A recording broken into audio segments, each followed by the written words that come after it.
Hi, hello, good morning, everyone, and welcome to today's webinar on setting your strategic direction using theory of change.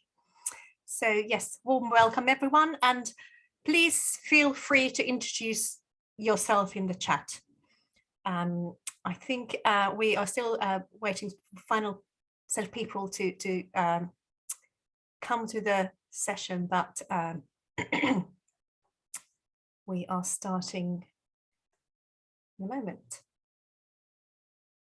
Great. Okay, so before we start, just a little bit of housekeeping. So you'll notice that closed captions or subtitles have been enabled and will be appearing on screen. So if you want to turn these off, you're welcome to. So the way you can do that is you click on the CC icons in the toolbar at the bottom of the screen. And today's event is being recorded, and by being here you acknowledge this. However, everyone joining the event is in the view mode, so your cameras and microphones are both automatically turned off. And the only people you can see on today's webinar are our speakers. And please feel free to add any comments and reflections around the things that you hear today to the chat. We also have a Q&A session towards the end of today's webinar. So if you have a question you'd like to submit, which can be answered by our speakers, our panelists, please submit these via the Q&A function by clicking on the Q&A icon in the toolbar as well. And there won't be any formal breaks during today's event, so if you need to step away from your computer for any reason, please feel free to do so. And as far as I know, we're not expecting any alarm where we are, not even an Amazon delivery, hopefully, but keep an ear out for an alarm if wherever you are joining us from. And finally, just in terms of the next steps as well, we'll be sending a follow-up email in the next day or two with a copy of the slide deck, along with links to anything that we are talking about today and mentioning during the webinar. Okay.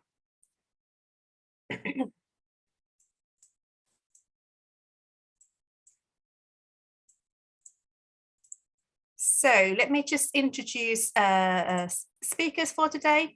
So first of all, I am Sini Karic, and I lead our evaluation and strategy consultancy here at NCVO. And I am delighted to be joined here by my colleague, Jenny Potkins, our strategy consultant. I'm also pleased to welcome our two guests in today's webinar. So we have Tina Barnes, who is Head of Impact at Seafarers Charity, and Dan Farrow, Head of Community Engagement at JDRF. We also have Nick Show on the call to help us produce this webinar. So thank you very much for all the work you do in the background. So let's have a look at what we have in store for the next hour or so. So in today's webinar, first of all, we give you a brief overview of the strategy development process, just kind of a recap on, what are the different steps before we then focus and zoom into looking at theory of change specifically and its uses. And as I said, we're privileged to have actual real life examples of how charities have used theory of change to help them with their organizational strategic planning. And then towards then we can share a bit more information about resources on theory of change. So just kind of, as mentioned, this is kind of our second webinar. So in our first strategy webinar back in September last year, we started by providing you with an overview of the strategy development process, and then a focused discussion on undertaking an environmental review. So here is just a reminder of that overall process. And just kind of reminder as well as why are we doing this? Why are we developing? Why it's important to have have kind of resource and space to think about your strategy. It's just, first of all, it sets direction and focus for your organization. But also importantly, and I think it's just as important, it allows you to engage and enthuse your staff, so that you all kind of agree on, what is it that you are as an organization, what are you aiming for, what's the purpose, and so forth. Also, through this process, you are able to identify risks that you can then plan for and opportunities to exploit. So this webinar will be focusing on using theory of change as a process and tool to help your organization set your strategic direction. So this is highlighted in yellow on the screen. If you are about to start a new strategy process, it is sensible to review your environment first. And, especially, with thinking about the last few years, things have changed sometimes dramatically. So it's important to kind of lift your head and look around you and see where we are before moving into setting your strategic decision and prioritizing.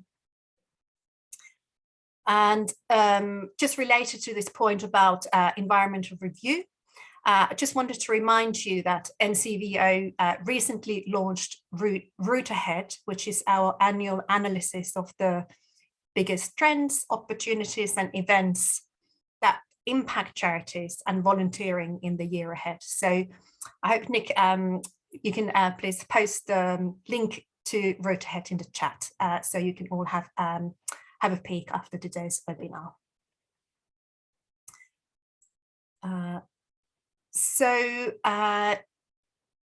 I suppose kind of a couple of final things just to say about the strategy development process is that it's essential to clearly communicate that you are starting the strategic planning process when you do start it, so that everyone in your organization and your key stakeholders are aware of this, and then that you have identified resources that you need to have in place to build a strategic plan.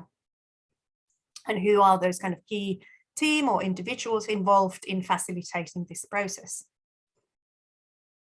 And then one final thing to say about this process is that some of this work you should do together, while other parts are done individually or in smaller teams.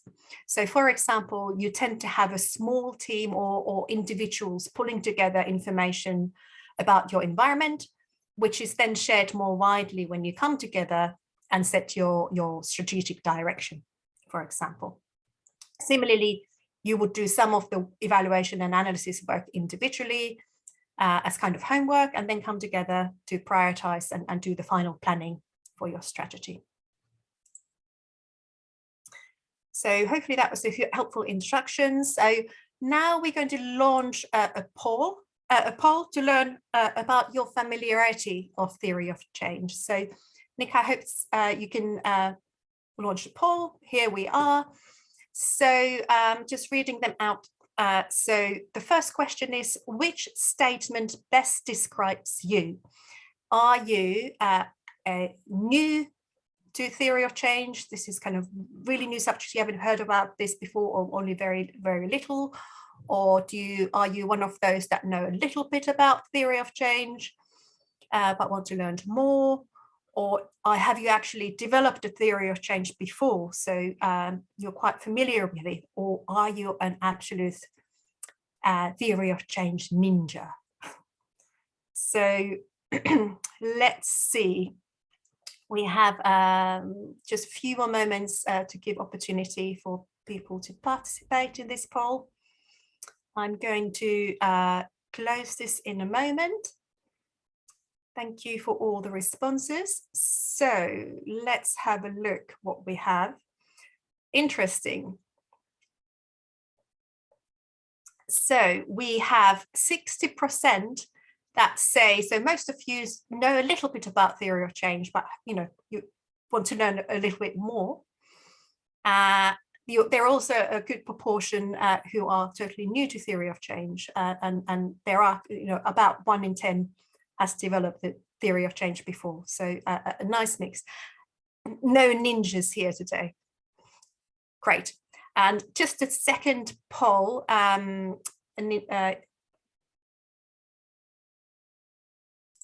to share. Oh, sorry, have I shared this now? So we can launch the second poll. Great. So the question here, does your organization have a theory of change? So again, yes, no, or you are actually not sure whether you have one in place or not. Okay, so the results are coming in few more moments. Interesting. So looks like most of you do not have a theory of change in place yet, but actually 18% of you do. And then there is a similar proportion who are actually not sure. Great, thank you. It was really interesting to hear see where you are in this spectrum of understanding and being whether you're a theory of change ninja. You probably shouldn't be on this, wouldn't need to be on this call if you are already pros. Great. Okay.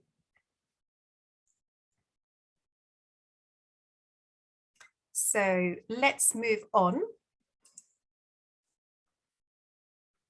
I'm going to next hand over to my colleague Jenny, who will be giving you a bit of an introduction to theory of change. So over to you, Jenny.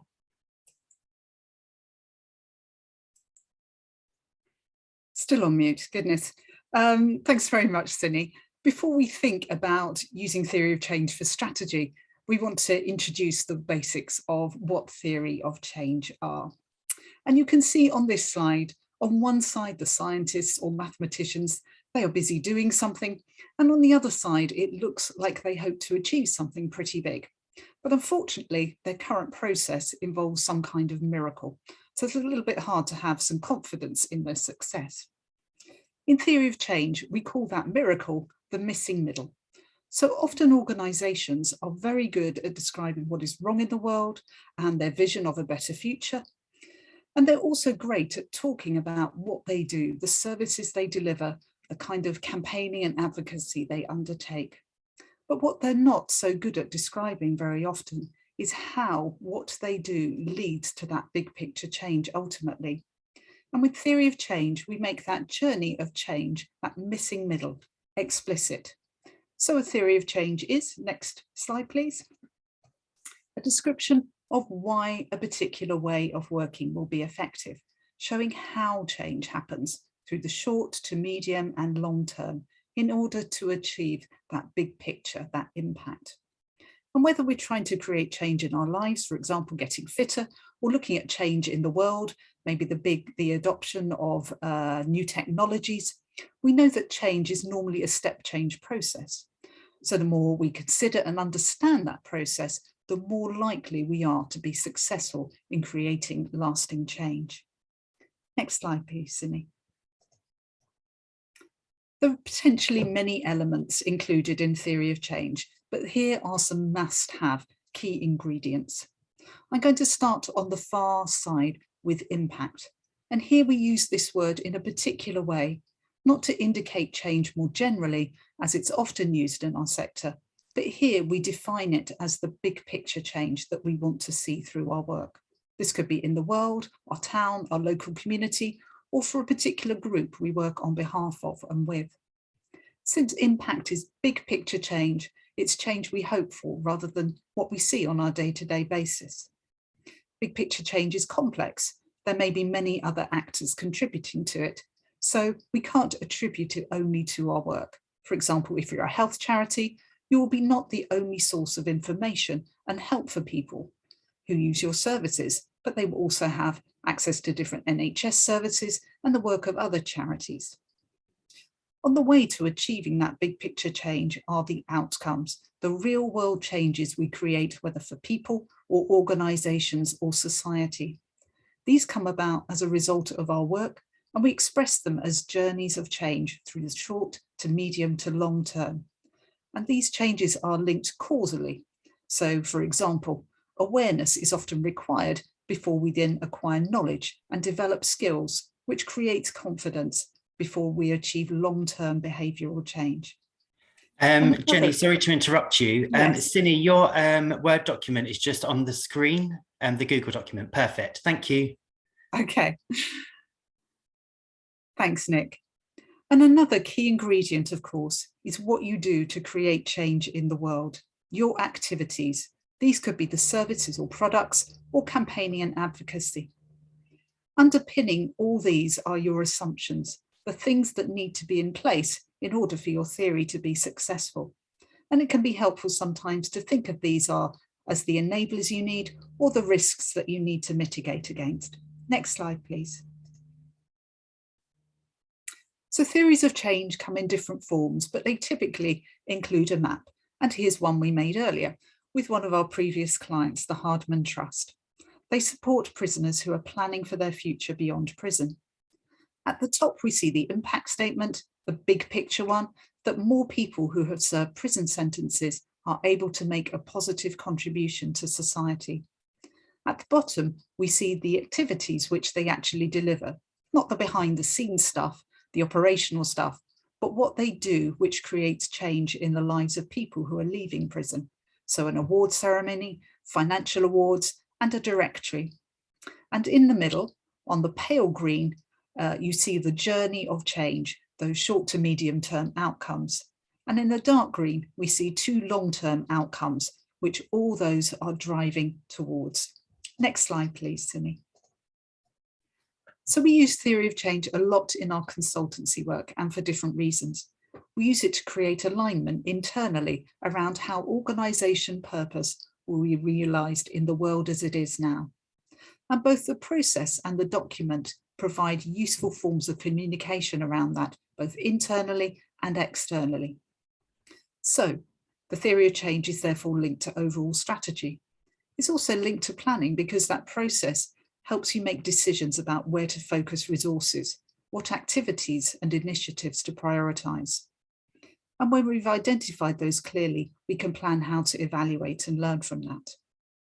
There are lots of things you can potentially measure in an organisation, but the ones which indicate the extent to which you are achieving your strategic aims are called key performance indicators or KPIs. And since a charity is a business which exists to create social impact in the world, it's important to set KPIs which relate to your impact and not just to your internal business processes and aspects, for example, the finances. Therefore, having a theory of change increases our accountability because we can demonstrate change rather than assuming it because of our activities and know that we are really fulfilling our purpose to the best that we can. Back to Cindy now. Thank you very much, Jenny, and apologies for blocking your screen for a moment. Thank you, Nick, for letting me know. So without further ado, let me introduce Tina. So Tina Barnes, Head of Impact at Seafarers Charity. And just a little bit about Seafarers Charity, they're a funder. And at the beginning of 2020, we began working with them to support the development of a theory of change as part of the wider strategy development process. And at that time, they were known as Seafarers UK. So Tina has come to share about how the theory of change process helped them to shape their thinking about the future. So over to you, Tina. Thank you very much, Cindy, and thank you for inviting me here to share how we used theory of change in our strategy development. I've given you a nice picture of a boat there out at sea, but it's not about the boat, it's about the people who work on the boats. And if we can move to our first slide, please. If you think of seafarers at all, this is probably what you think about, the people working on those huge container ships who bring all of the goods to our stores. So these people typically spend many, many months away at sea, away from their families. You know, it's a tough job, hard environment. A huge ship like that, you might have 20 people on that working 3 different shifts of 7 hours each, and might be a range of different nationalities as well. So it can be quite an isolating job. As well as these type of container ships, there are also, you know, the super tankers. And we all remember the Ever Given that blocked the Suez Canal recently. And that news story was much more about the ship rather than the people who got stuck on the ship away from their families for even longer than they'd anticipated. Next slide, please. But seafarers are anyone who works at sea. So we also support the organisations supporting fishermen who work around the UK coast, and also people working in the professional yacht sector, as well as the many people working in the cruise sector. But typically these people think of themselves more as being in the entertainment, hospitality, leisure industry, rather than typical seafarers. So you can see there's quite a range there. Next slide, please. So before I talk about how we got to being the Seafarers Charity, I probably need to do a little bit of a history lesson about who we were in order to get here. So we started off over 100 years ago as the King George V Fund for Sailors during the First World War, in which there were many ships fighting at sea and many seafarers dying, and widows and orphans needing support. So King George V gave us £5,000 to start us off, and we started off raising funds and awarding grants to maritime charities, some of which were already 200 odd years old from the Napoleonic Wars, in order to support them, to support people working at sea. So our focus for most of that time was very much the Royal Navy and the Merchant Navy with some UK fishing. We don't really support international fishing, just around the UK coast and typically the smaller scale sector. In 2005, we became Seafarers UK, and in 2017, we adjusted our strategy. This was our first strategic change, in which we were no longer focusing on the Royal Navy, because there were quite a lot of Royal Navy charities already supporting people working in the Royal Navy, and a lot less supporting people working on the merchant ships, and only very, very few, but very much the fisherman's mission, supporting people working in fishing. So in doing more to support fishing, we need to undertake some research to find out more about what we should do there. And that research has helped us to fund a whole raft of different support and welfare services to support fishing. And then in 2019, our CEO, our previous CEO of 17 years, left, retired, and we had a new CEO join us. And that's when the change happened. So next slide, please. Our new CEO started off by asking us to give her 3 words to describe who we are. How would we describe our charity? But also, what do we want our charity to be? And you can see, and I'm sharing this confidentially, I hope, amongst friends, that some of those words were not very, very positive at all. We were reactive, traditional, confused, unfocused. Those are not very good words. But actually, the thing we had on our side was we had aspirations and ambition. We wanted to be innovative, we wanted to be relevant, we wanted to be focused. And importantly for us as grant funders, we wanted to move from a position in which we were reactively waiting for people to come to us for grant funding, to actually using our funding to develop proactive solutions to help take on some of the welfare challenges that existed. Next slide. So our internal drivers for change was principally our new CEO. She enabled us to do this work, and she was probably tasked to do this work, so that's what we did. And some of the words I used before, it's obvious from the previous slide, we were in a bit of a rut. We needed to move on, we needed to change. And really in our organisation, there was a lack of clarity of purpose. We didn't really understand our unique selling point and our role in the maritime sector. And that caused a real lack of focus, in that to an extent we were doing too much, but also not enough. We weren't really having impact. We were stretched quite thin, chasing our tails really. And importantly, we spend £2 million a year every year in grant funding, but we didn't really have a clear sense of what we were trying to achieve with that. We can move on, please.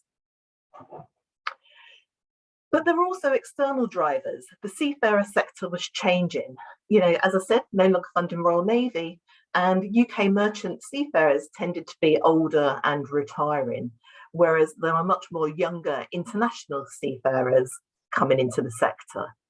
And we were developing our understanding of fishing in the UK and seeing that there were much more migrant workers in the fishing sector with quite serious support needs and quite vulnerable within the industry because they tend to be out at sea, out of sight, out of mind, so quite vulnerable. And as I mentioned, the professional yacht sector, the cruise sector, will have very different needs than some of the traditional seafarers of old. Next slide, please. So to start our strategy, the decision was made to allocate time and resources for it. We had a 3-month project set up, which was going to last from December to March.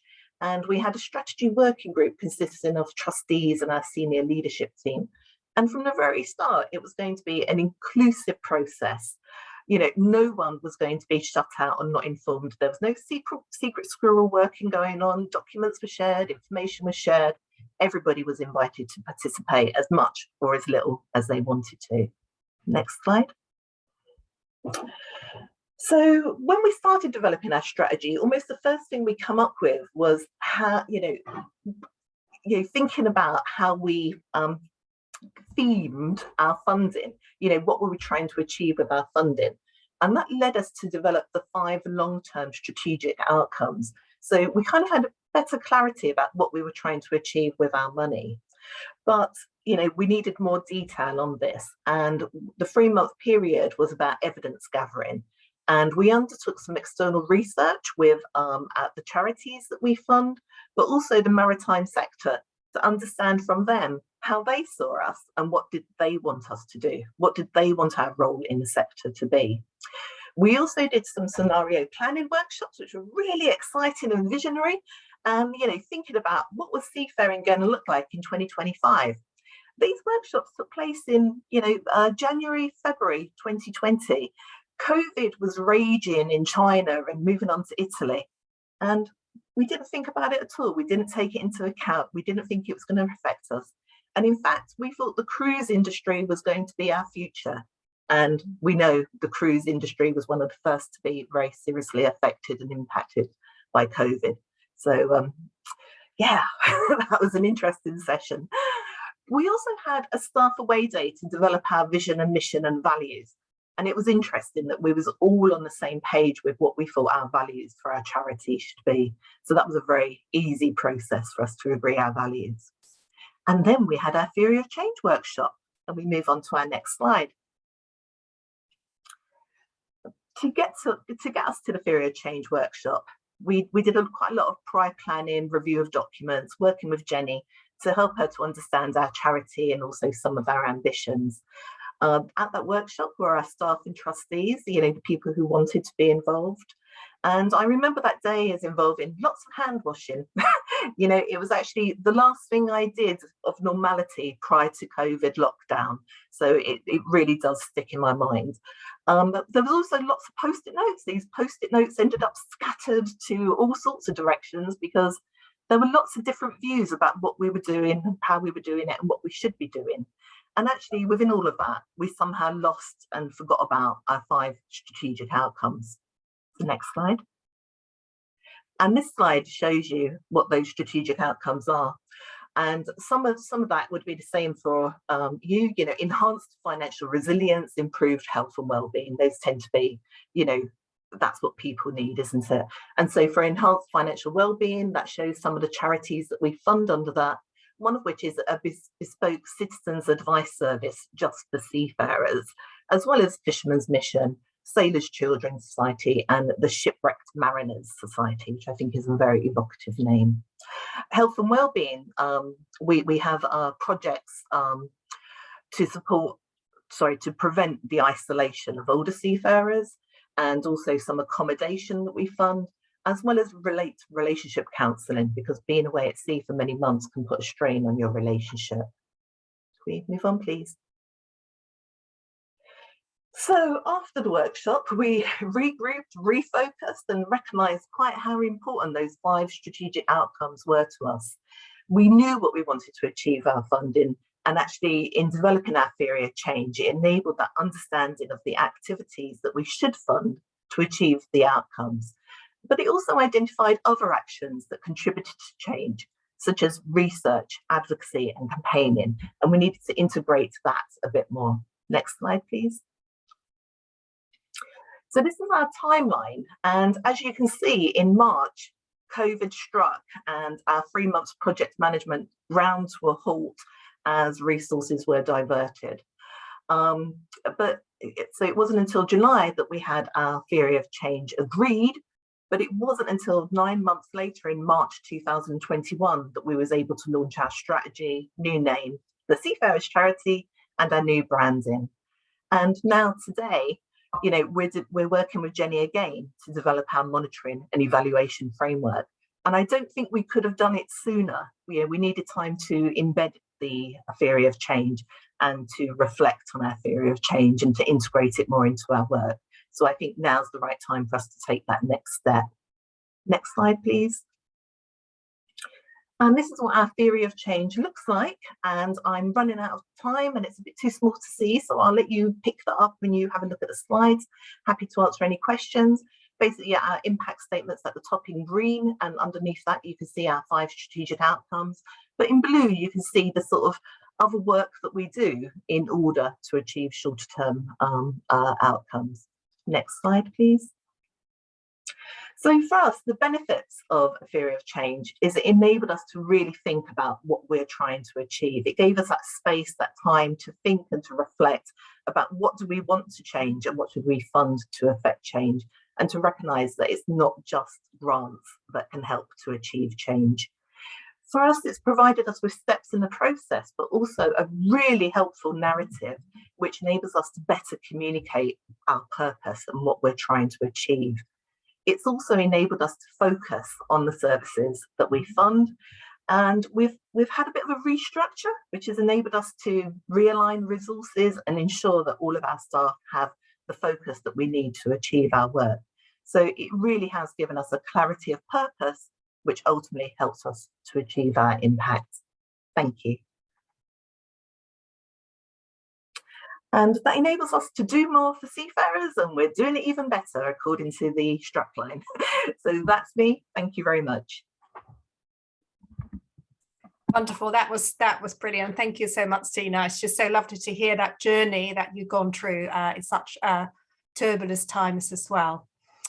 Great. And just a reminder, you know, if you want to ask any questions from Tina or Jenny, in fact, and Dan, who will be on next, to post them in that Q&A part of the Zoom. So let me introduce our second speaker next. So we're really privileged again to have Dan here. Dan Farrow is Head of Community Engagement at JDRF, which is a charity which supports people with type 1 diabetes. Also in 2020, so, you know, again, going through the same turbulent times during COVID, we started working with Dan and his team to develop a theory of change. However, this time with the intention of using it as the foundation for a monitoring and evaluation framework. So kind of slightly different angle, I suppose. So Dan will share more about that process and the benefits which went far beyond better monitoring and evaluation, we hope. Over to you, Dan. Thank you very much. Next slide, please, Annie. Thank you. And actually, we can skip to the next as well. So thank you, everybody. It's lovely to be with you, and thank you, NCVO, for inviting me along. And just to say, Tina, that was so impressive to see. I think lots of that was resonant my end as well. I think definitely the description of the workshop, and Jenny will definitely remember this, just before the first lockdown, all of that hand washing, etc., seems very, very familiar. So just to introduce you to JDRF, we are a medical research charity. Our vision and strategy is on the slide now. So essentially, we drive research to cure, treat and prevent type 1 diabetes, accelerate access to type 1 treatment technologies and medicines, and importantly, we support people living with type 1 as well. So for those of you not aware, type 1 diabetes is an autoimmune condition affecting approximately 400,000 people in the United Kingdom. 29,000 of those are children. So I was diagnosed myself age 19, which is a little bit older than average, I guess, but obviously I've been through that journey myself.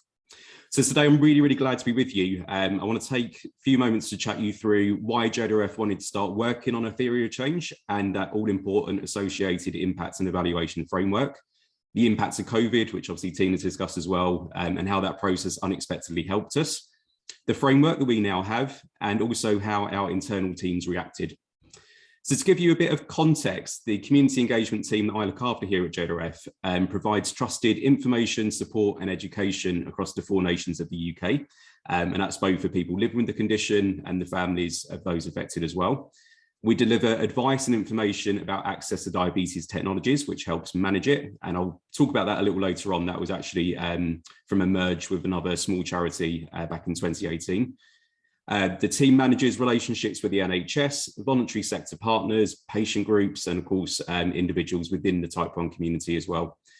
I think one of the most important things that my team does is represents and champion that voice of people living with type 1. So we've got a lot of colleagues and volunteers at the charity that have got a direct connection or live with it.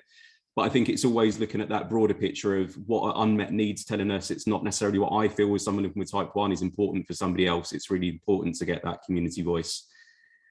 We also build connected communities. So we do that through a range of peer-to-peer events and a range of community events as well. And I would say that is probably one of the real highlights for me is our community events. They're really important for the community. And I think I missed out on this when I was first diagnosed, but for many people, it's the first time you get to be in another room with somebody living with the condition. There's not that many people in the UK living with type 1. So these events that bring people together are really important. And I think it never ceases to amaze me when you see some kids meet another child with type 1 and you can see they're relating to them, they can see they're normal, they're living the same life as somebody else as well. And for parents, I think it's normalizing what they're doing is okay, what they're feeling is okay. And also it does a lot to start helping address that stigma that surrounds diabetes in its broadest sense. Next, please. Next slide, please, Cindy.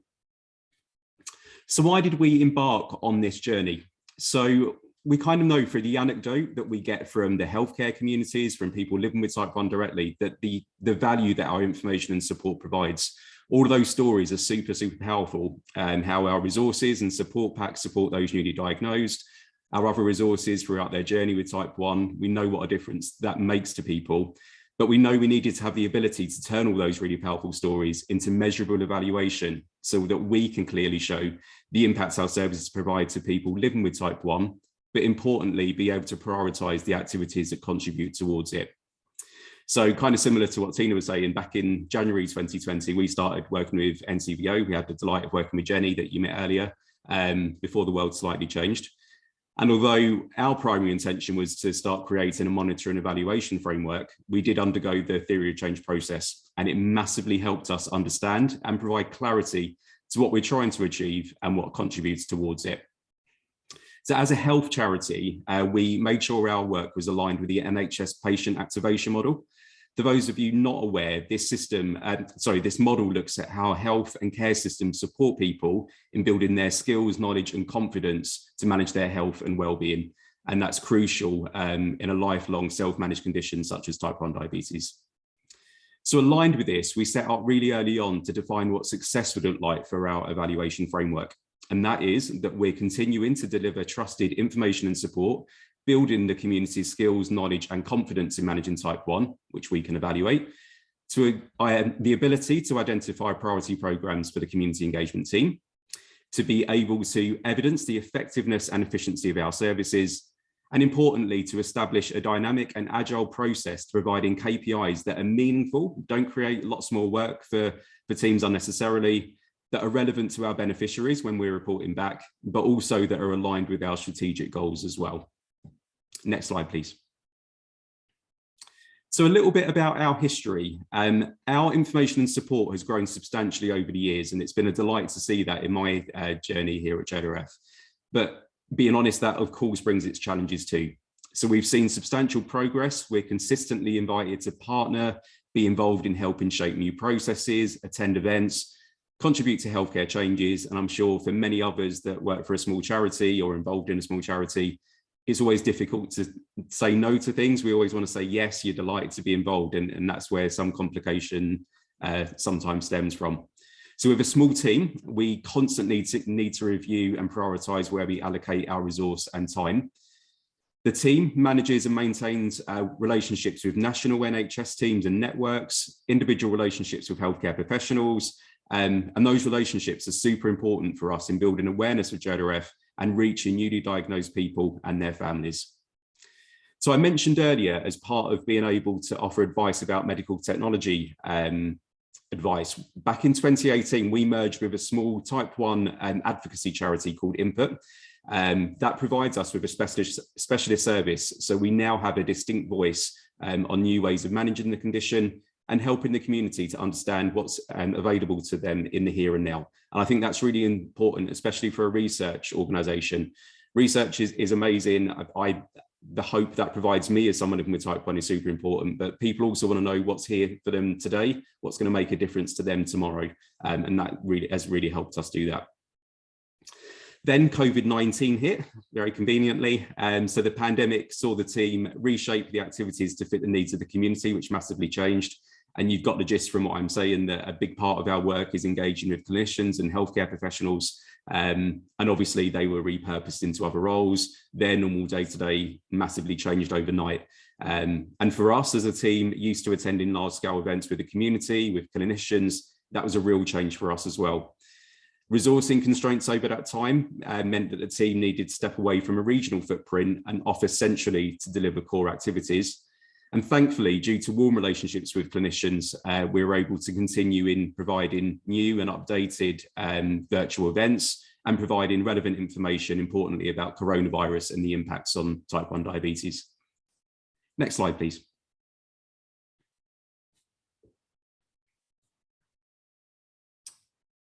I don't know if it's stuck my end, just next slide if you may. Perfect, thank you. So how did the process help us? I think because as a team, we had already, with internal stakeholders, looked at the theory of change and broad activities. We kind of already knew what our core activities and services were. I think the clarity and focus that the theory of change provided us really helped us quickly and in an agile way rewrite our departmental strategy whilst the world locked down.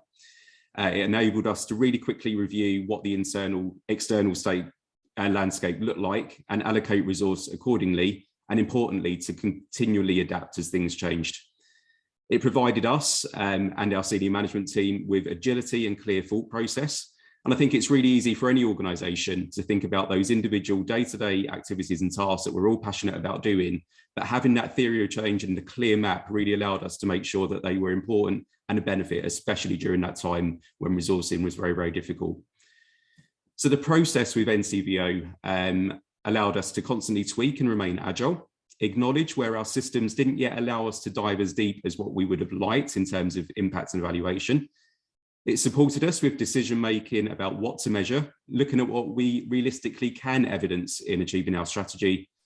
And it has now provided us with a scalable framework, which has given us kind of two versions, one that we can deliver now based on the systems that we've got, but also kind of an all singing, all dancing version, which is our digital transformation continues evolving.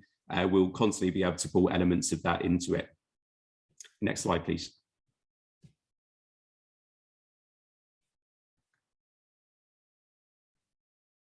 Next slide, please.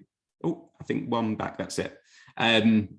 So I think in summary, the term theory of change, it actually did worry some of our colleagues and teams, which was interesting. I think without the communication, I think some of them thought we're launching a theory of change, which means we must be doing the wrong thing and everything needs to change. So I think the name did worry some people, but the process helped bring people on board, particularly the community engagement team. It gained lots of interest from other teams as well. The process is really applicable to any team or activity. At the start of the process, the methodology was shared at an all-staff day, which helped wider teams understand the process, and also presented it to our board of directors and chairman, which gained buy-in at all levels. This allowed us to give clear messaging of the strategy around impact for people with type 1, rather than a focus on supporter acquisition. In summary, I would say this process really allows you to think with clear goggles rather than the fogginess that all of our day-to-day activities create. Importantly, it allows you to step back and think, are these tasks or activities really driving us forward towards our goals? So I hope you found that useful. Thank you again for having me today and look forward to any questions at the end. Wonderful. Thank you very much, Dan. It was brilliant to hear your kind of journey as well, and Mia's background in evaluation. It was definitely fascinating to hear that. Thank you.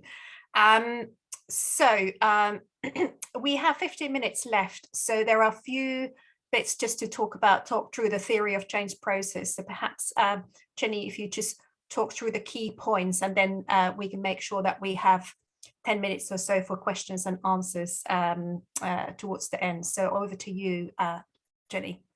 Great. First slide then, Cindy. So when starting off, it's really helpful when you design a theory of change to be really clear about what that big picture issue is that your organisation deals with, and to break down why it exists, who it affects and how. This can include thinking around the barriers for people, which could be physical ones, gaps in awareness or belief systems. These change over time, and so understanding how they are now and anticipating how they might change in the future means that your theory of change is strategically focused and also informed by your environmental analysis. Ideally, you start your theory of change with defining the intended impact. What exactly is that big picture you want to work towards? And that's kind of the flip side of your issue very often. And we start with that big picture to challenge our thinking about the future rather than getting bogged down in what we do in our day-to-day. Then we map the outcomes going backwards. So starting with those long-term ones, and then identifying in reverse the logical key step changes back to the short-term ones, which will result directly from our work. And you don't have to have every possible outcome on your theory of change. When you do this, you'll come up with a lot. It'll probably get a very messy process in the middle. But part of your strategic thinking is about making explicit what are those priority ones and making decisions around that. And your initial work around barriers and articulating those will help you with that. And of course, you have to make sure those changes are logical. When you've identified the outcomes, you then ask, what do we need to deliver to be most effective in creating those outcomes? And with an honest answering of that question and hopefully some good research and also internal monitoring and evaluation information, this can mean potentially stopping something or doing something differently, or maybe starting something new as well. Finally, underpinning the theory of change are your assumptions. Next slide, please, Cindy. These can be anywhere on your theory, about anywhere in the different links between outcomes and activities, or the outcomes themselves, or about the overall premise for your work. But identifying them can help you be more successful in making your theory of change happen and creating change in the world. They can help you identify other actors and the kinds of roles and relationships you have with them, or with internally in your staff team. They can challenge you to think about whether the evidence for creating change as a result of your activities is sound. And critical assumptions are those on which your theory depends. So it's really important to be clear about those. And especially because the world is so uncertain at the moment, you might want to include some assumptions as part of your monitoring and evaluation framework. Sometimes with the theory of change, long-term outcomes are expressed as aims in your strategic plan. And this is certainly what's happened with Tina's theory of change. However, assumptions will also help you identify the supporting aims and objectives you need to work towards to actually create that change. For example, thinking about your resourcing, relationship building, the staff skills you require, etc. Next slide, please, Cindy. So you won't find templates here. I noticed some of you have popped that in the chat, and that's because all theories of change are tailored and can be structured quite differently. But if you focus on those key steps and ingredients, that will help you. And also looking around at other theories of change. There can be different motivations for starting this process, typically about strategy or monitoring and evaluation. So is there a difference? Well, for a strategy process, that discipline of starting at the top is really important because that's about future direction and big picture. Whereas if you're trying to develop a monitoring and evaluation framework for a project, where your organisation, everything is very sort of set and embedded, it might not be so important to do that, although it's still very helpful. For strategy, you might do, you very often do the full process and create a full map, but sometimes organisations stop at that higher level and use that thinking process to be clear about their long-term outcomes. However, if you're going to monitor and evaluate, you need to get granular. You need to be really clear what those outcomes are. Otherwise, you might try to measure things you can't realistically measure, or you won't be able to develop the indicators you need. As been mentioned, some organisations adopt theory of change, some aspects into their strategic plan. And you might add assumptions there underpinning that as well. But for example, if you have a monitoring and evaluation framework, your strategic plan might already be in place. So there it would be a standalone document. Although if your strategic plan, the ideas and thinking in that don't match your theory of change, then something's going a bit wrong. So very often, even though your starting point may be different for creating a theory of change, you might end up in the same place. Next slide, please, Sydney. Last slide. And just to say, a theory of change is not a strategy in itself. It's obviously a great way of including people in your strategy development and having clear focus for the future. But you need to make sure that you're doing that additional environmental analysis, for example, thinking about what is your role, because other organisations will also be working towards those outcomes. Sydney, I'm going to hand back to you now to just do a bit of Q&A. Lovely, thank you.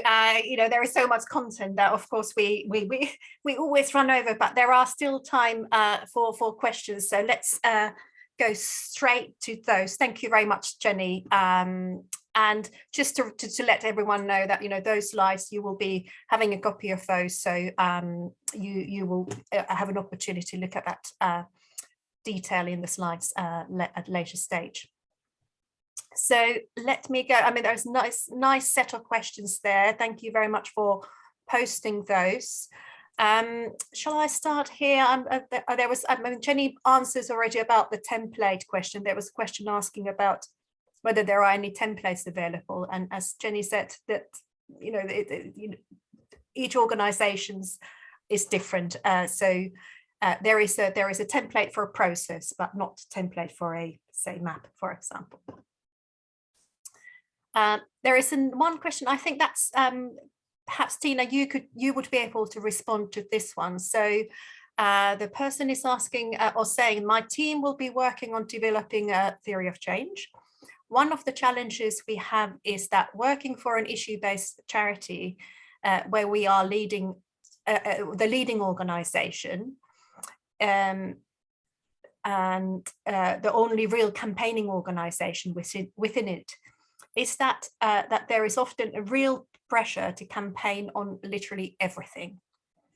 So in the ideal world, we'd run fewer campaigns than we are, but there's a real pressure due to the fact that external factors have meant things have got worse during the pandemic for our beneficiaries. Sorry, there's a long description. Tina, I hope you're also seeing that in the chat, but the actual question is, I wondered if there was any advice. It's okay, Cindy, I've got it. You're perfect. Fine. So my quick answer to that is that this reminded me a lot of where we were. We were chasing our tails, following opportunities, you know, trying to run with things. You know, it was wasting time and energy. And what we had to do was to focus. You know, what were the main areas that were our areas that we had something to say on and we wanted to do something on. So I think my advice would be decide what your 4 or 5 key main areas are and focus on those, and you know, feel free to say no to some things. That's what we have to do now. We say no to things, you know, because, you know, and actually that enables us to set the agenda. We're not chasing after opportunities, we're setting the agenda, we're setting the scene, we've got our own voice to say things, and, you know, the focus enables us to drive change. So I think feel empowered to say, this is it, this is what we do, and we can't do everything. Brilliant. Thank you, Tina. Shall I move on to next question, maybe for Dan this time?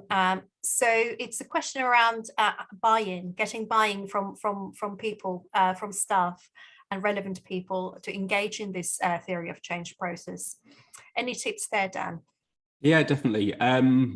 I think really, and kind of Tina picked up on this as well, I think it's really key at the beginning of this, and NCVO or whoever you're working with will help you with this, it's identifying those key stakeholders internally, it's bringing them in. And I think for us, what worked really well was very early on in the process, an all-staff day. Thankfully, this was before COVID, so we were able to do that in person. I think explaining the process, understanding that, as I said, the term theory of change actually did worry some people. We thought we were trying to change everything, we weren't happy with something. And I think it's giving clarity to what the process means and the journey that we're on. I think going through the process and similar with Tina as well, the timeline that we set out was interrupted by COVID. And I think it's really important to keep it alive. It's a living document. It's not something that you'll be sent and you shove in a folder somewhere and come back to it just when you're planning. I think it's keeping it alive with your team as new things are introduced. How does this align with what you're trying to achieve?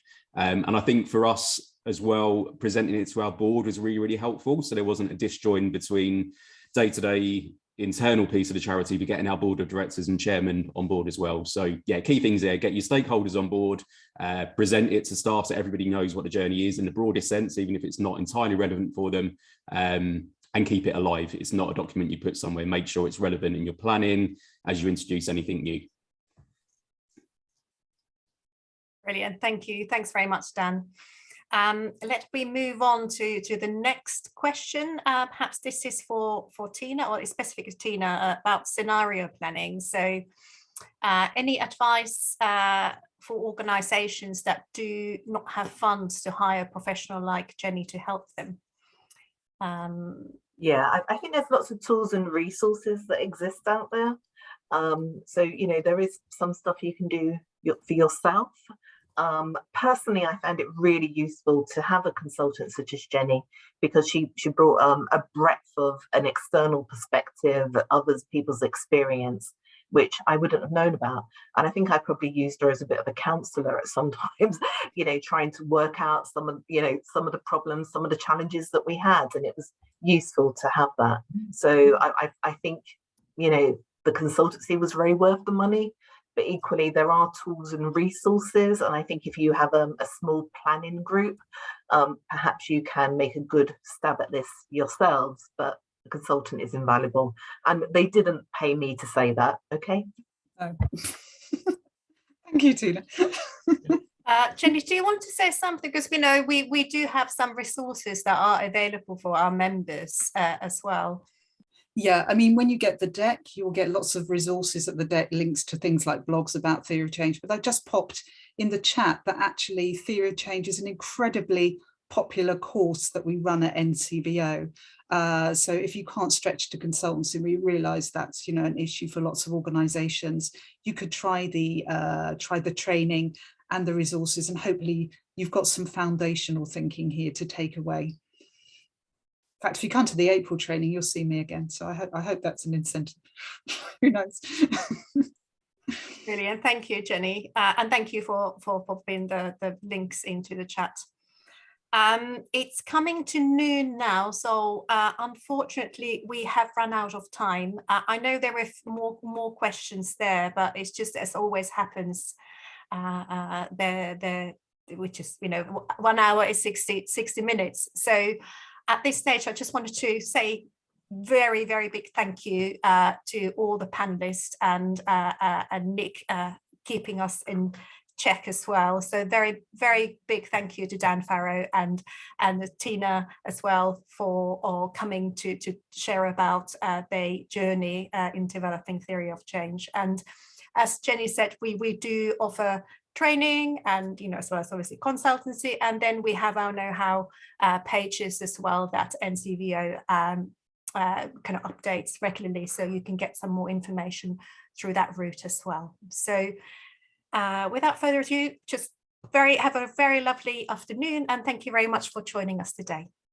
Bye. Thanks everyone. Bye-bye. Thank you.